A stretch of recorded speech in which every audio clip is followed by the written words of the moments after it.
Good evening friends, स्वागत है आपके अपने यूट्यूब चैनल RM क्लासेज में। मैं आपके साथ रुपेश कुमार। पिछला क्लास में दोस्तों हम लोगों ने त्रिकोणमिति का एक्सरसाइज 8.4 पढ़ा था। आज हम लोग पढ़ते हैं एक्सरसाइज 1.1 यानी चैप्टर 1 NCERT क्लास 10th का, जो है वास्तविक संख्याएं।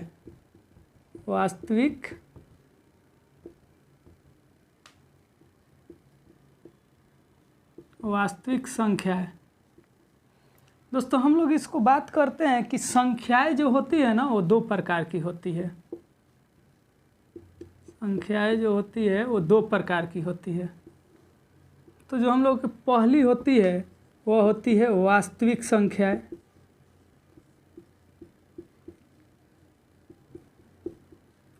जो दूसरी होती है वह काल्पनिक संख्याएं।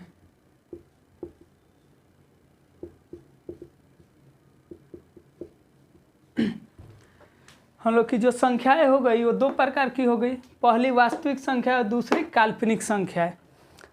तो हम लोग यहाँ देखते हैं कि वास्तविक संख्याएं जो होती है वो कौन कौन सी होती है। दोस्तों हम लोग को काल्पनिक संख्याएं जो है क्लास 10th में नहीं पढ़ना है, इसको हम लोग को 11th में पढ़ना है। तो दोस्तों हम लोग इसको 11th में बात करेंगे। हम लोग देखते हैं कि वास्तविक संख्याएं कौन कौन सी होती है। तो वास्तविक संख्याएं जो होती है वह प्राकृतिक संख्याएं,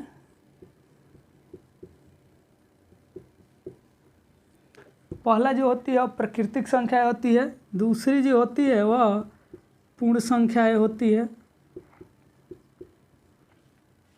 दोस्तों जो तीसरी होती है वह परिमेय संख्याएं होती है। तो चौथा दोस्तों हो गया वह अपरिमेय संख्याएं हो गया।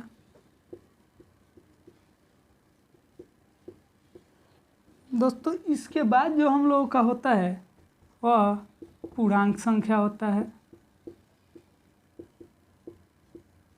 दोस्तों अब हम लोग देखते हैं इसको एक एक करके कि ये संख्याएं कौन कौन सी होती है। पहले दोस्तों हम लोग देखते हैं प्राकृतिक संख्याएं।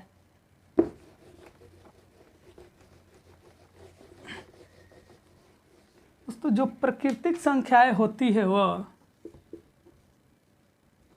प्राकृतिक संख्याएं, दोस्तों जिसको हम लोग नेचुरल नंबर बोलते हैं, जिसको हम लोग डिनोट करते हैं n से।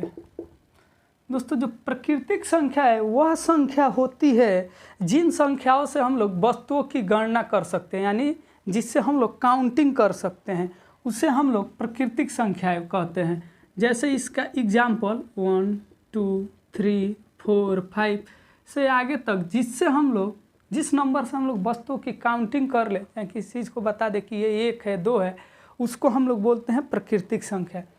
दोस्तों अब हम लोग दूसरा देखते हैं पूर्ण संख्या।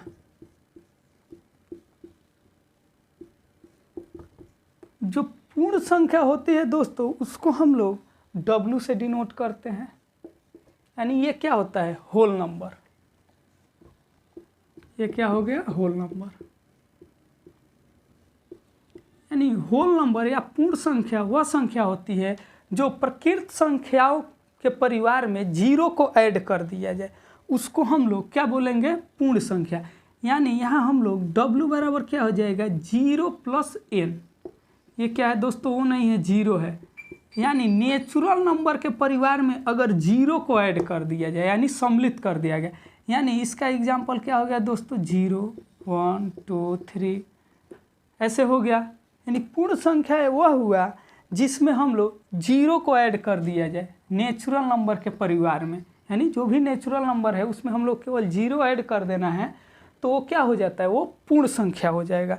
दोस्तों अब हम लोग देखते हैं तीसरा पूर्णांक संख्या। दोस्तों पूर्णांक संख्या जो होता है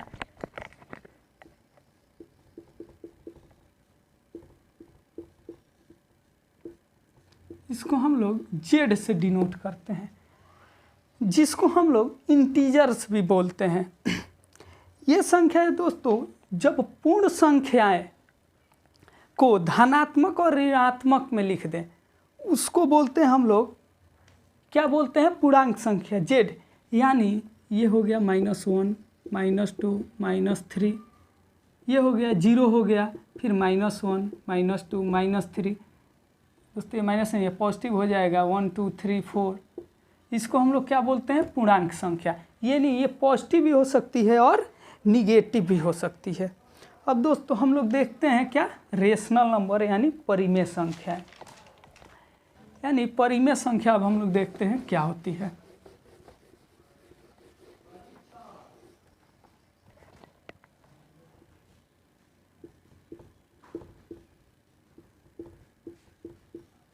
परिमेय संख्या यानी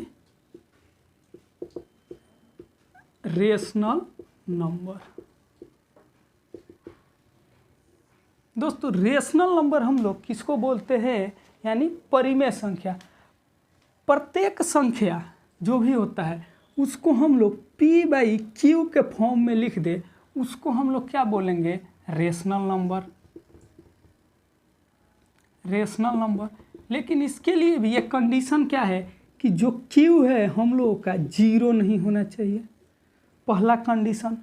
और जो p और q है वह क्या होना चाहिए, पूर्णांक संख्या होना चाहिए। अभी आपको बताया कि पूर्णांक संख्या क्या होता है। तीसरा जो होता है जो HCF यानी महत्तम समवर्ग पद p और q का 1 होना चाहिए। ये हम लोगों का क्या हो गया, परिमेय संख्या। ये पहला कंडीशन कि p/q होना चाहिए, q हम लोगों का जहाँ 0 नहीं होना चाहिए। उसके बाद p और q जो है पूर्णांक संख्या होना चाहिए और p और q का HCF 1 होना चाहिए। दोस्तों अब हम लोग देखते हैं क्या, अपरिमेय संख्या।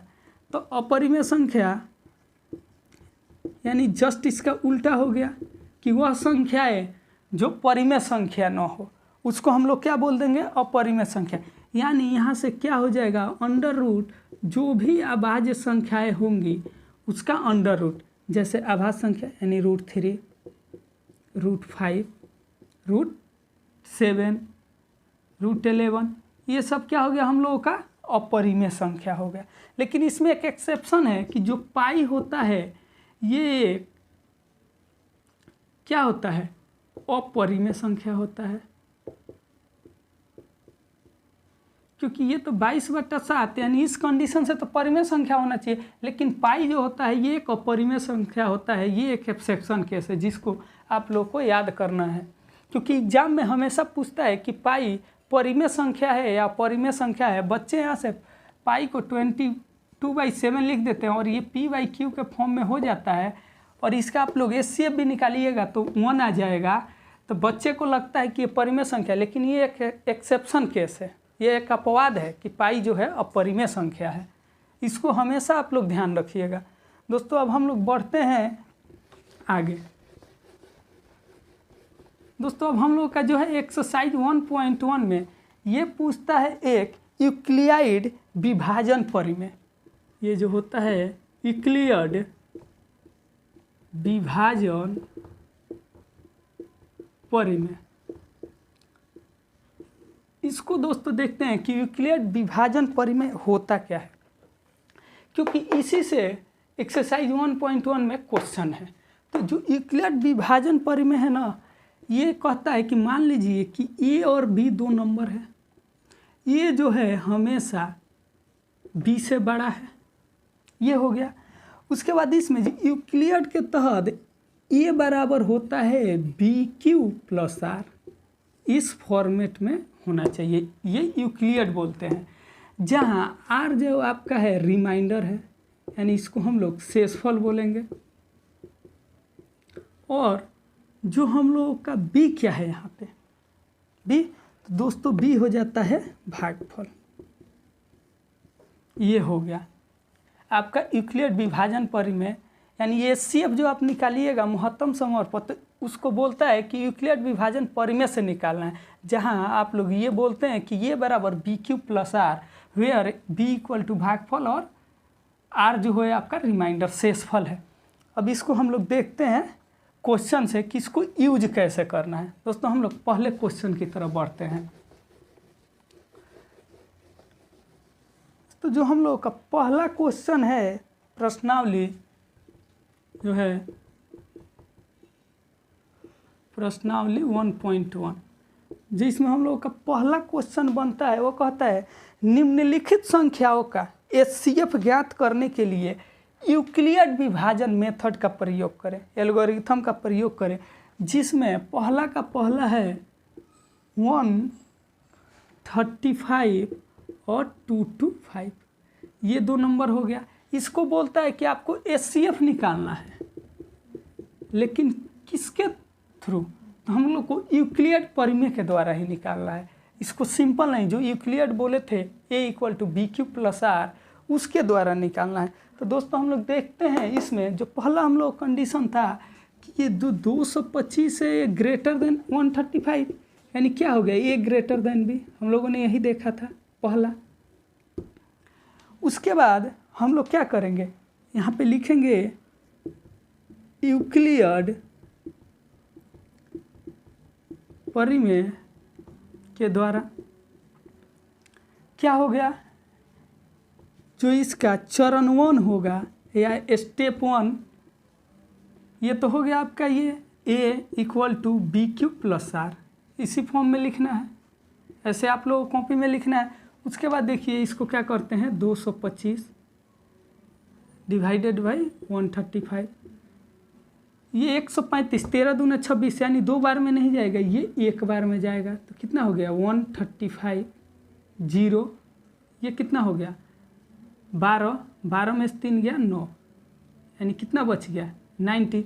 यहाँ से हम लोग क्या लिख देंगे, ये जो स्टेप 1 होगा 225, ये हो गया, जो बी हम लोग का हो गया 135 इंटू ये 1 भागफल प्लस r 90, ये पहला स्टेप हो गया।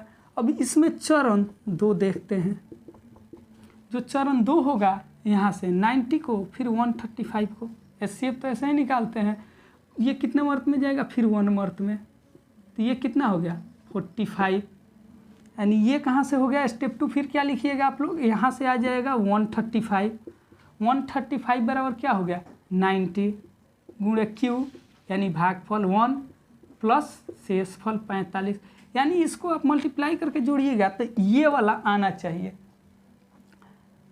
उसके बाद दोस्तों हम लोग चरण 3 देखते हैं, जो चरण 3 है वह है इसको 45 या 90, ये कितने हो गया 45 दूना 90, जब तक हम लोग का रिमाइंडर 0 ना आ जाए तब तक ये करना है। तो ये कहाँ आ गया, ये हम लोग का ये 90 हो गया, 90 = कितना हो गया 45 गुणे 2 + 1 0, रिमाइंडर 0, ये हो गया। तब हम लोग का आंसर क्या हो गया, जो ये लास्ट से जिससे कटता है ना, ये कहिए चाहे ये 0 के ऊपर वाला जो रिमाइंडर होता है ना, 0 के ऊपर वाला जिसको बोलते हैं आंसर। तो यहाँ से हम लोग क्या लिखेंगे नीचे, तो यूक्लिड परिमेय द्वारा क्या हो गया एचसीएफ कितना का 225 और 135 = कितना हो गया 45, ये हम लोग का आंसर आ गया। दोस्तों कॉपी में ऐसे ही लिखना है। दोस्तों अब हम लोग अगले क्वेश्चन की तरफ बढ़ते हैं, देखते हैं कि हम लोग का अगला क्वेश्चन क्या कह रहा है। इसमें का दूसरा क्वेश्चन, जिससे आप लोग को और क्लियर हो जाएगा कि आखिर में यूक्लिड परिमेय क्या कह रहा है।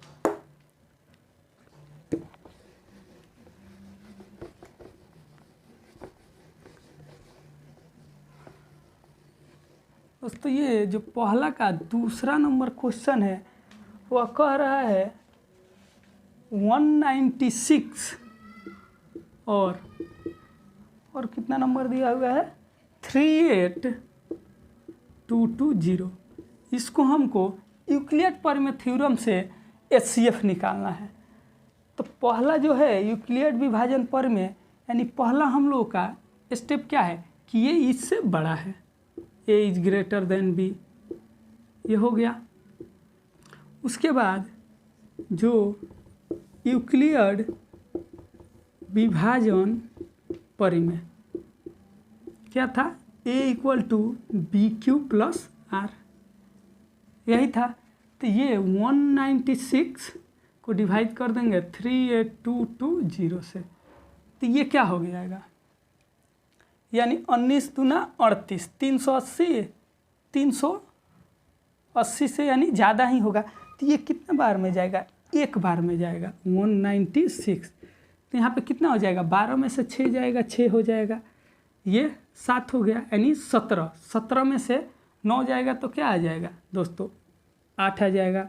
और ये यहाँ से 1 दे दिए हैं तो 2 में से 1 जाएगा 1, यानी 186। अब यहाँ पे ये 2 उतर जाएगा।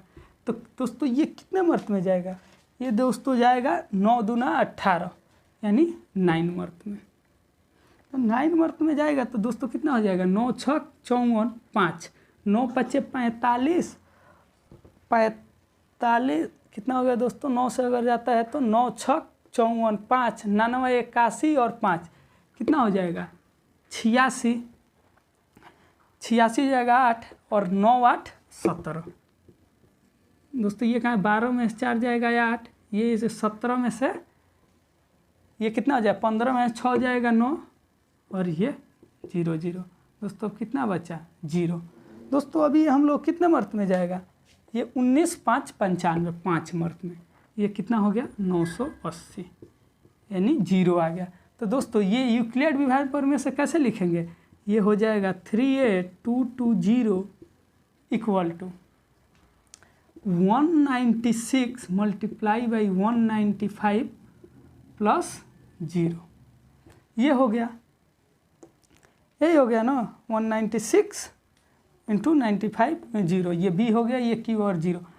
तो हम लोग का आंसर दोस्तों क्या होगा, ये आपको बताए थे लास्ट वाला 196। तो यहाँ से HCF क्या हो जाएगा, कितना का 196 और 38220 का HCF 196 हो जाएगा आंसर। ये हम लोग का चरण 1 में ही आ गया। दोस्तों अगर नहीं आता तो फिर इसका अगला स्टेप करते हैं। देखते हैं अब हम लोग इसका तीसरा क्वेश्चन। जो तीसरा क्वेश्चन है,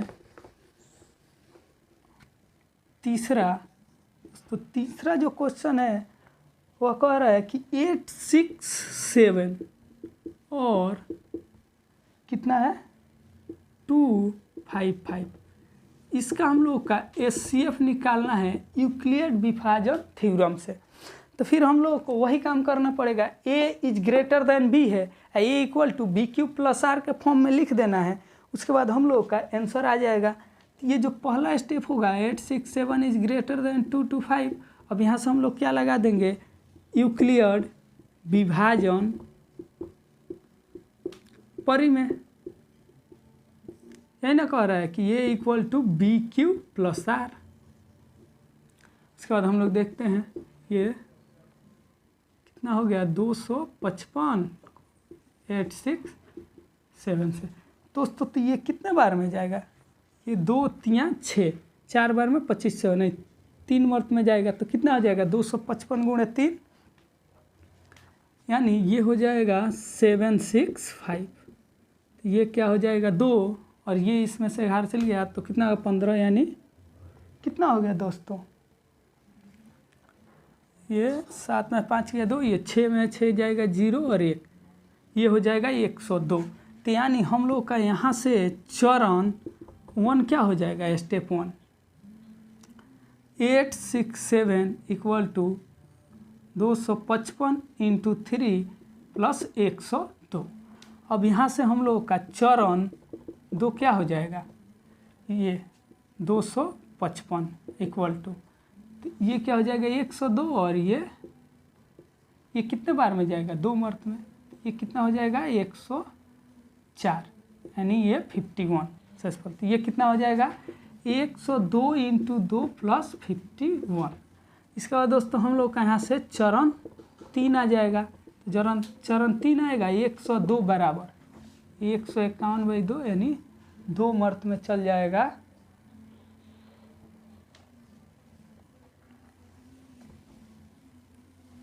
तो ये 2 मर्त में चल जाएगा तो 102 हो जाएगा दोस्तों। ये कितना हो जाएगा 204, तो ये 51 हो जाएगा। उसके बाद दोस्तों क्या आ जाएगा चरण 3 102 तो 102 को हम लोग कैसे लिख सकते हैं 51 मल्टीप्लाई बाई 2 प्लस 0। तो हम लोग का आंसर क्या आता है दोस्तों, ये 0 से जो ऊपर वाला आता था 51 या ये जिससे लास्ट बार भाग कटा हो, तो हम लोग क्या लिख देंगे HCF 225 और 867 बराबर 51, यानी यूक्लिड के द्वारा हम लोग ऐसे निकालते हैं। ये हम लोग का आंसर आ गया। तो मैट्रिक के एग्जाम में दोस्तों इसको आप लोग ऐसे ही करिए, ये पीछे रफ नहीं करना है, ये सामने ही करना है। दोस्तों हम लोग इसका अब दूसरे क्वेश्चन को देखते हैं क्या कह रहा है।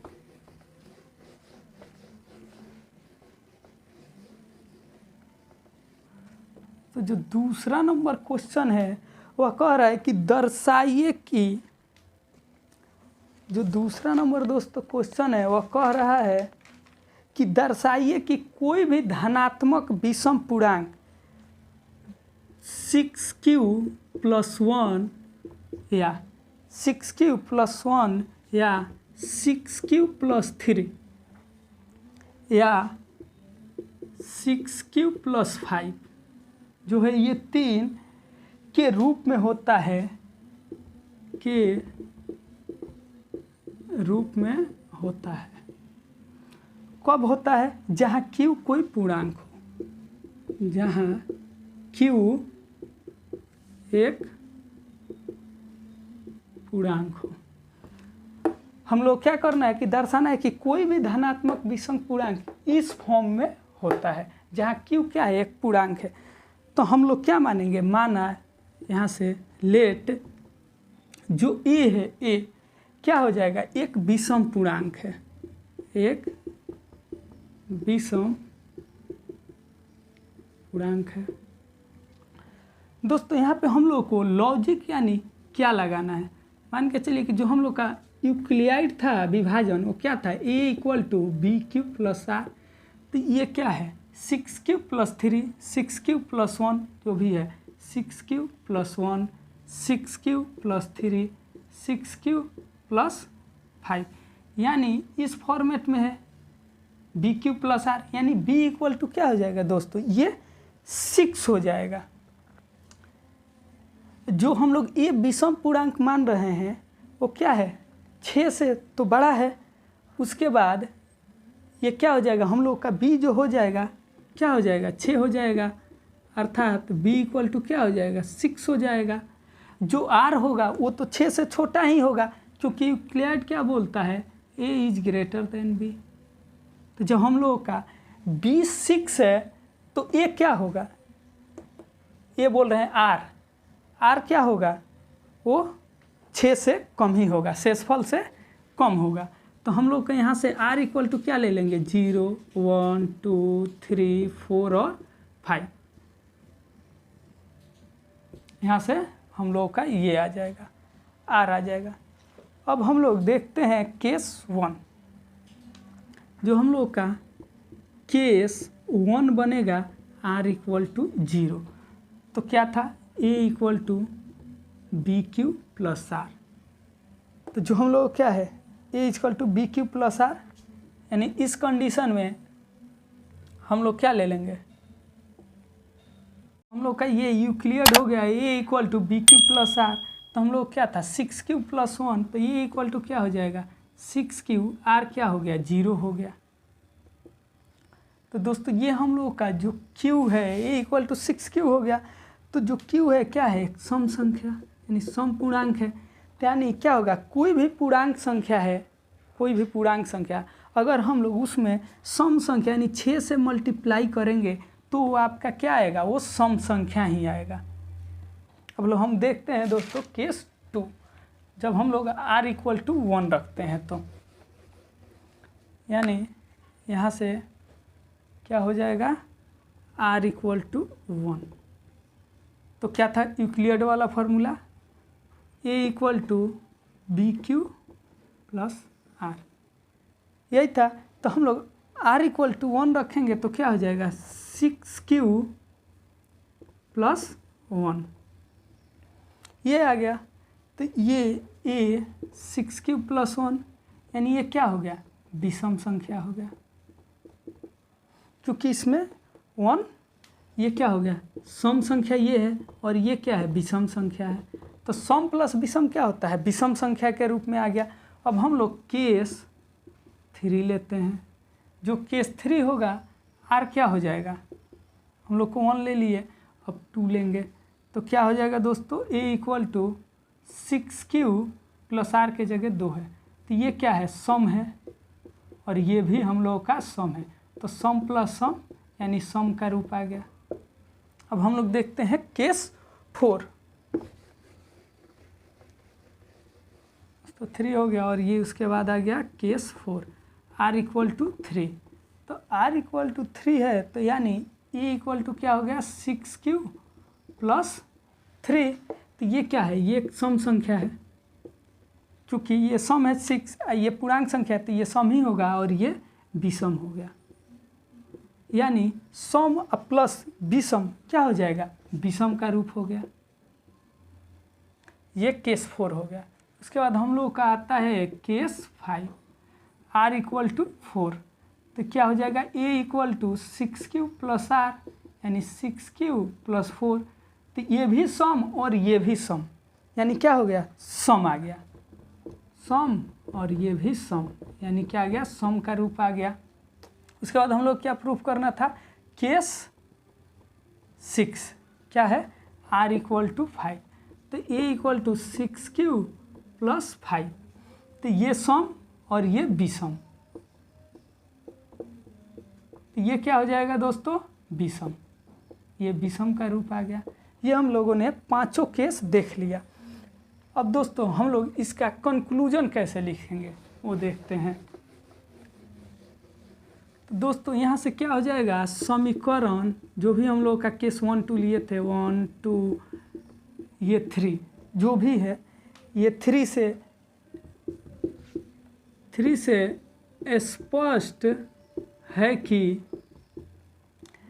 क्या स्पष्ट है कि धनात्मक विषम पूर्णांक, धनात्मक विषम पूर्णांक जो ये है 6Q प्लस 1, 6Q प्लस 3 और 6Q प्लस 5 क्या है, के रूप में है, के रूप में होता है या है। ये हो गया दोस्तों। अब हम लोग देखते हैं तीसरा नंबर क्वेश्चन। हम लोग को तीसरा नंबर क्वेश्चन है, वह कह रहा है कि किसी परेड में 616 सदस्यों वाली एक सेना, 616 सदस्यों वाली एक सेना कितना है, 616 सदस्यों वाली एक सेना, यानी आर्मी की टुकड़ी को 32 सदस्यों वाले एक आर्मी बैंड के पीछे मार्च करना है। कितना, 32 सदस्यों वाली एक परेड के पीछे मार्च करना है। दोनों समूह को समान संख्या वाले स्तंभों में मार्च करना है। उन स्तंभों को अधिकतम संख्या क्या है जिसमें वे मार्च कर रहे हैं। यानी ये क्वेश्चन में एक दिया है अधिकतम संख्या। तो दोस्तों जब भी क्वेश्चन में अधिकतम बोलेगा इसका मतलब क्या कह रहा है कि ये HCF निकालने के लिए बोल रहा है, हाईएस्ट कॉमन फैक्टर। जब न्यूनतम बोलेगा तो हम लोग LCM निकालेंगे, क्या, लोवेस्ट कॉमन फैक्टर। तो ये इस क्वेश्चन में ये नहीं बोला है कि आप लोग यूक्लिड विभाजन से ही करें, तो इसको हम लोग किसी से भी कर सकते हैं, लेकिन हम लोग टॉपिक पढ़ रहे हैं यूक्लिड विभाजन, तो हम लोग इसको उसी से देखेंगे कि यूक्लिड विभाजन से कैसे होता है। तो देखते हैं दोस्तों, ये जो कह रहा है प्रश्नानुसार, क्या कह रहा है, प्रश्नानुसार कह रहा है कि जो HCF हम लोगों का निकालना है क्या है, 616 और 32 का, ये क्या आएगा। तो हम लोग क्या लगाते हैं, यूक्लिड विभाजन परिमेय, क्या था, A equal to BQ plus R, यही था हम लोग का यूक्लिड विभाजन। तो इसमें जो पहला स्टेप है ये A is greater than B है, A is greater than B है, यही है, ए इज ग्रेटर देन बी। तो जो हम लोग का ये हो जाएगा 32, ये तो ये कितने मर्त में जाएगा, एक मर्त में जाएगा, क्योंकि 32 दूना क्या हो जाता है 64। तो ये 11 में 2 गया 9, और ये कितना हो गया 5 में 2। इसके बाद दोस्तों क्या हो जाएगा, इसमें हम लोग 6 ले लेंगे, तो ये कितने मर्त में जाएगा 9, 9 दूना 18, 1 29, 27 और 28, तो ये कितना हो जाएगा 8। तो यानी दोस्तों हम लोग का जो हो जाएगा चरण 1, जो चरण 1 होगा क्या हो जाएगा 616 इक्वल टू 32 इंटू 90 प्लस 8 हो जाएगा। उसके बाद हम लोग का जो चरण 2 हो जाएगा वो क्या हो जाएगा 32 इक्वल टू, ये यहाँ पे आ जाएगा 8 चौक 32, यानी 0 आ गया। तो ये 8 गुणे 4 प्लस 0, यानी 0 के ऊपर वाला 8, यानी हम लोग क्या हो गया SCF 8, यानी SCF जो हो जाएगा 616 और 32 का 8, यानी हम लोग की 8 टुकड़ियों की ज़रूरत पड़ेगी। अब हम लोग देखते हैं क्वेश्चन नंबर 4।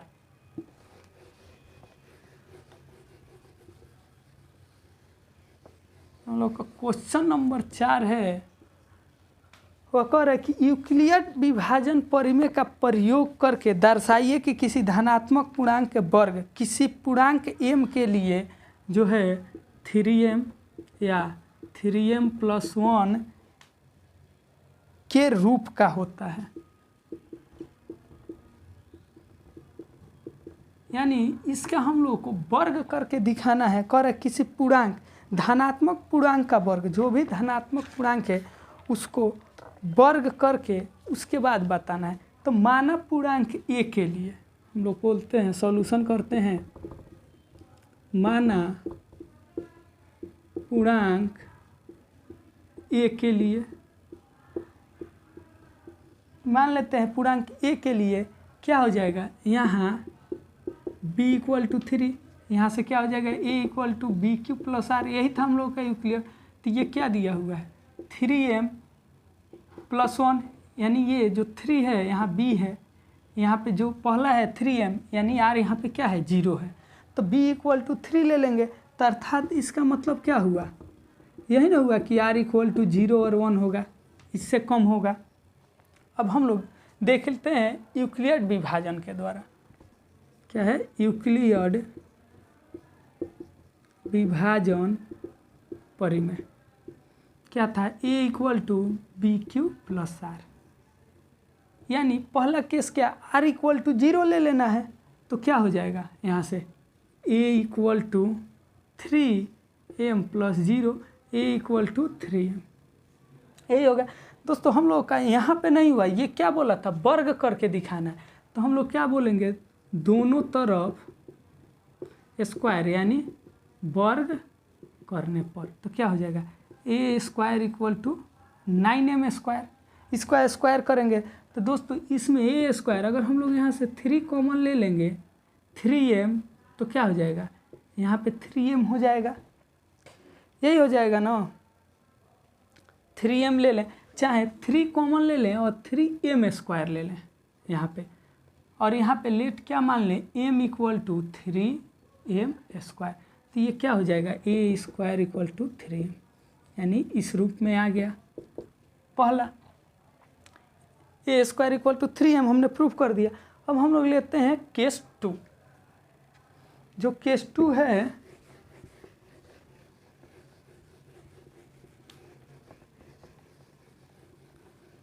वह क्या हो जाएगा, जो केस 2 है वो क्या हो जाएगा r = 1, ये है ना। तो a =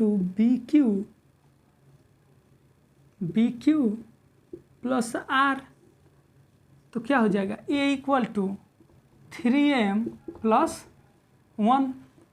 तो फिर से क्या लिखेंगे, दोनों तरफ वर्ग करने पर, तो क्या हो जाएगा a², ये 3m + 1 का होल स्क्वायर, तो ये पता ही है, ए प्लस बी का होल स्क्वायर क्या होता है, ए प्लस बी का whole square a square plus b square plus 2ab, यही होता है। तो इसको हम लोग तोड़ लेते हैं, तो क्या हो जाएगा, ए स्क्वायर यानी ए का स्क्वायर कितना हो जाएगा 9m square plus b square 1 का स्क्वायर प्लस 2ab, तो ए स्क्वायर कितना हो जाएगा 9m square plus 6m plus 1।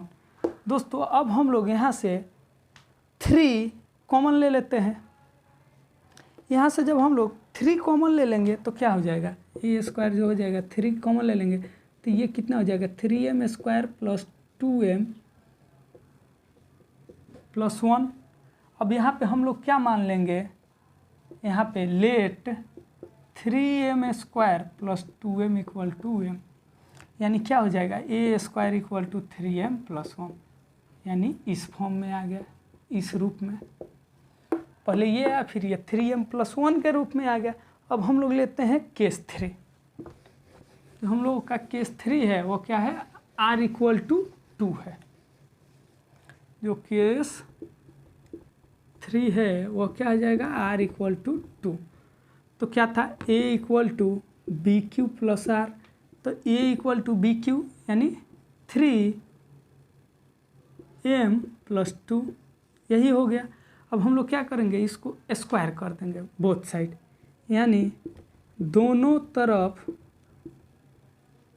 वर्ग करने पर तो क्या हो जाएगा ए स्क्वायर, ये 3m प्लस 2 का स्क्वायर, फिर वही ए प्लस बी का होल स्क्वायर वाला फार्मूला लगाना है। तो ए स्क्वायर इक्वल टू क्या हो जाएगा, a square plus b square plus 2ab, तो यहाँ से क्या आ जाएगा, a square equal to 9m square plus 3 दूना 6 दूना 12m प्लस 4, ये आ गया। अब हम लोग इसको क्या करेंगे, इसको 4 को हम लोग क्या कर सकते हैं, a square equal to 9m square plus 12m plus 3 plus 1 लिख सकते हैं हम लोग इसको। अब यहाँ पे हम लोग 3 कॉमन ले लेते हैं, a square equal to 3 common ले लेंगे तो क्या आ जाएगा 3m square plus 4m plus 1, ये प्लस 1 बाहर आ जाएगा। अब हम लोग यहाँ पे let 3m square plus 4m plus 1 को क्या मान लेते हैं m, तो क्या आ जाएगा a square plus 3m plus 1, यानी ये टोटल पार्ट को हम लोग m मान लेते हैं, तो ये 3m प्लस 1 के रूप में आ जाता है। यहाँ से हम लोग क्या हो गया कि समीकरण 1, 2 और 3 जो है वो धनात्मक पूर्णांक है, वर्ग करने पे इसका 3m या 3m प्लस 1 के रूप में आता है। दोस्तों अब हम लोग देखते हैं इसका लास्ट क्वेश्चन 5 नंबर। हम लोग स्टेटमेंट लिख देंगे कि ये तीनों को धनात्मक यानी वर्ग करने के बाद हम लोग का ये 3m या 3m प्लस 1 आता है। अब हम लोग इसका लास्ट क्वेश्चन देखते हैं 5 नंबर।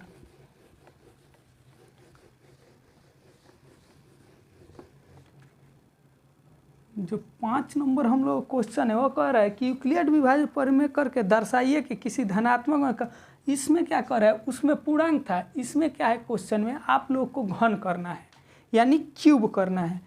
क्या क्या दिया हुआ है संख्या 9m प्लस 1, या क्या दिया हुआ है 9m प्लस 8, इसमें क्या करना है घन। उसमें क्या था आप लोगों का वर्ग करना था स्क्वायर, फिर हम लोग वैसे ही मान लेते हैं, माना धनात्मक पूर्णांक ए है, धनात्मक पूर्णांक ए मान लेते हैं। तो यहाँ पे b इक्वल टू 3, हम लोग यहाँ पे 9 नहीं लेंगे, 9 लेंगे तो बहुत समय लग जाएगा, इसलिए हम लोग 3 लेंगे, क्योंकि जो संख्या 9 से डिवाइड है वो संख्या क्या 3 से भी डिवाइड होगी। जो भी पूर्णांक इसमें पुट करेंगे यानी जो संख्या 9 से डिवाइड होगी 3 से भी, इसलिए हम लोग यहाँ पे 3 लेंगे। अब ये b इक्वल टू 3 हो गया, तो यहाँ से r इक्वल टू क्या हो जाएगा 0, 1 और 2 आ जाएगा। यहाँ से आप लोगों को समझ में आ गया होगा कि ये r आ गया, क्योंकि b से कम ही होगा r, 0, 1, 2, यानी इसका हम लोग केस कितना बनेगा 3। तो देखते हैं पहला केस। जो पहला केस है केस 1 r इक्वल टू 0। तो r इक्वल टू 0 हो गया, यानी क्या था हम लोग का यूक्लिड परिमेय। यूक्लिड परिमेय a इक्वल टू क्या था बी क्यू प्लस आर। तो हम लोग को ये क्या दिया हुआ है 9m plus R a equal to, तो a equal to 9m plus 0, यही हो गया ना। तो यहाँ पे दोस्तों हम लोग का नहीं आंसर ख़त्म होगा, क्योंकि इसमें क्या बोला है घन करना है। घन करने पर जब दोनों तरफ हम लोग घन करेंगे तो ये क्या हो जाएगा ए क्यू। दोस्तों हम लोग b यहाँ पे 9 नहीं, हम लोग b लिए थे 3 लिए थे, क्योंकि ये भी उससे कट जाएगा तो यहाँ पे क्या हो जाएगा 3m। तो 3m का जब ए क्यू करेंगे तो क्या आ जाएगा 81m। तितरी का दोस्तों 27 आ जाएगा। 3 का क्यू कितना आ जाएगा 27। तो इसमें दोस्तों हम लोग क्या करते हैं, इसमें से 9 कॉमन ले लेते हैं। 9 नहीं 3 कॉमन ले लेते हैं तो क्या आ जाएगा 9m। तितरी के 9, 3 कॉमन लेंगे तो कितना आ जाएगा 9m। दोस्तों 3 नहीं 9 ही कॉमन लेंगे, 9 कॉमन लेंगे तो 3m। तो यहाँ पे क्या हो जाएगा late 3m equal to m, यानी ए क्यू क्या आ जाएगा 9m। यानी ये पहला केस से हम लोग का इसके रूप में आ गया 9m के रूप में। अब हम लोग देखते हैं केस 2 r इक्वल टू 1। हम लोग का केस 2 होगा वो क्या हो जाएगा r इक्वल टू 1। तो क्या था a equal to B Q, B के जगह पे कितना है 3q प्लस 1, यानी दोनों तरफ क्या करने पे घन करने पर। तो क्या हो जाएगा a cube equal to 3q plus 1 का होल क्यू। दोस्तों आप लोगों को पता होगा ए प्लस बी का होल क्यू क्या होता है, ए प्लस बी का होल क्यू। तो ये क्या हो जाता है a Q plus B cube, A Q plus B Q plus 3a square plus 3ab square. एक बार ए का स्क्वायर करते हैं, एक बार बी का। ये हम लोगों का हो गया ये इसका फार्मूला। उसके बाद हम लोग इसको पुट कर देते हैं कि ये क्या होगा। तो ये ए क्यू हो गया, पहला क्या है ए क्यू। तो ए क्यू क्या हो गया 3 के 9, 9। ये हम लोग का क्यू को क्वेश्चन में m दिया हुआ है तो ये 3m हो जाएगा। तो ये क्या हो जाएगा 9, ये 3m का क्यू ए Q plus B Q plus 3a का स्क्वायर इंटू बी हो गया प्लस 3a इंटू बी का स्क्वायर, यही हो गया। अब हम लोग इसको सॉल्व कर देते हैं। तो ये कितना आ गया 3 के 9 9 27 m3। उसके बाद इसको हम लोग यहाँ लिख लेते हैं। तो ये क्या हो जाएगा 3 के 9 9 9 27 27 m स्क्वायर हो गया यहाँ से। उसके बाद हम लोगों का कितना बचा ये कितना बचा 3 के 9 9m प्लस 1, ये हो गया ए क्यू। अब हम लोग को इस 9 फॉर्म में लाना है तो यहाँ से क्या लेंगे 9 कॉमन ले लेंगे। तो 9 कॉमन लेंगे तो क्या हो जाएगा 9 कॉमन ले लेंगे तो ये 9 27 3m Q 3m square plus m, ये प्लस 1। ये टोटल पार्ट को हम लोग क्या मान लेंगे लेट m इक्वल टू ये 3m cube plus 3m square plus m। तो यहाँ से क्या आ जाएगा a Q plus 9m plus 1, यानी इसके रूप में आ गया 9m प्लस 1। दोस्तों आप लोग यहाँ पे अलग से लिख लीजिएगा let m equal to 3m cube plus 3m square plus m। उसके बाद ये आएगा। हम लोग देखते हैं केस 3 जो r इक्वल टू 2 है। इसका केस 3 है वो क्या है केस 3 r इक्वल टू 2।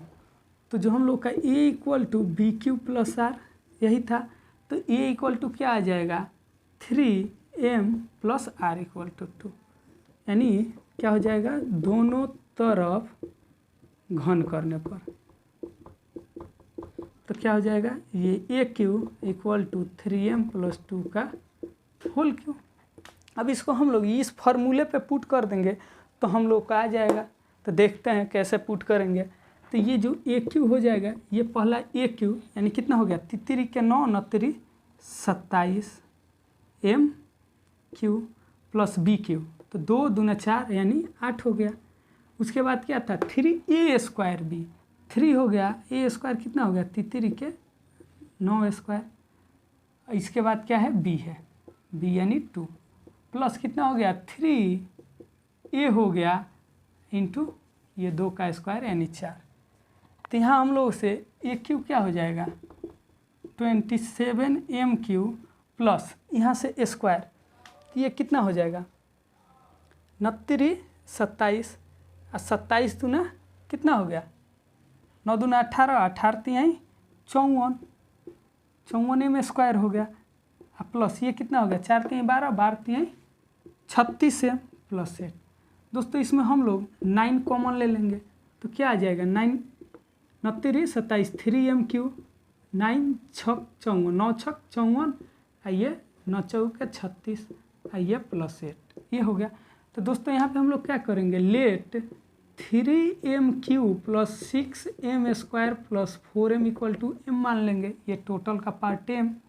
तो ये क्या हो जाएगा, a cube equal to 9 m plus 8, यानी इसके रूप में आ गया, इसके रूप में, इसके रूप में।